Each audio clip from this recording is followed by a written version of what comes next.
Many believe that Donald Trump's threats are actually jokes, and that is probably the truth, but the thing is that those jokes can become a reality. Just because he's joking now doesn't mean he'll be joking in the future. I think he really does want Greenland. I think he really does want the Panama Canal, and he probably does want Canada.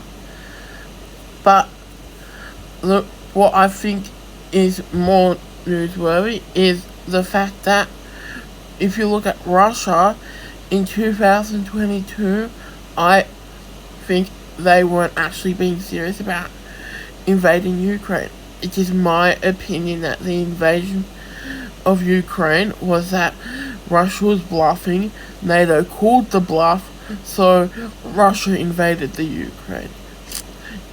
That makes perfect sense in my opinion, because if you look at the Russian invasion, lots of armored vehicles, not a lot of crews.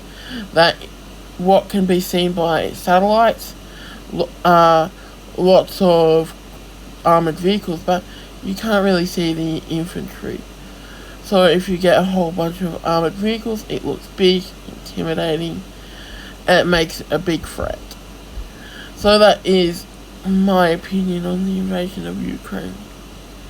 So what was once not serious quickly turned into an invasion. As such, I think the idea that Donald Trump isn't actually going to do anything is not accurate. Of course, if he does nothing, then it would be a humiliation on America. So he might be forced to do something in order to save face or whatnot. But I'm going to talk about Greenland now.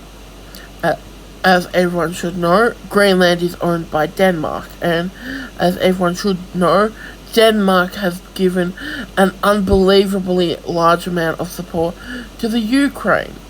In fact, so much I'm fairly certain it's negatively affected their fighting capability. So Greenland has harmed its military to help Ukraine in a war that America is responsible for, in my personal opinion.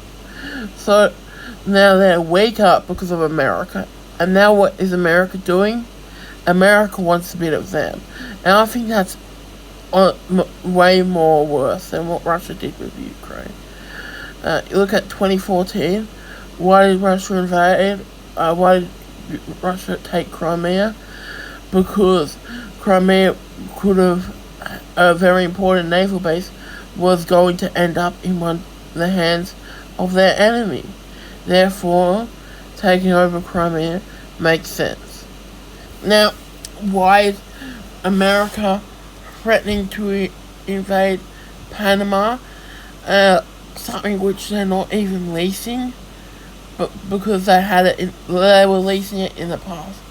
This is like the equivalent of, I don't know, if the lease over Sevastopol, if it ended in like 2000, and like in 2020, Zelensky decides that he's gonna look into joining. He's going to make deals with NATO and stuff. And so then Putin invades because he says, in the past, we had a lease over this port, and now we're going to invade and take over Crimea. That's a lot worse than what happened in 2014. And that's what Trump is doing. And he's also threatening Canada, which is an American ally. Seriously. You don't threaten your allies to annex your allies. That's something only bad guys do. So it really reminded me why I supported Russia. Why I was more pro-Russia in the past. Support Russia in the past. It's because Russia compared to America is a lot more reasonable, and it's only because of Joe Biden. I know, shocking. Joe Biden's a peace-loving guy. Not really, but he's less imperialistic, because his war is the Ukraine war, which is a defensive war. So, yeah, so Russia, what I'm saying is, America are the bad guys. They're much worse than Russia.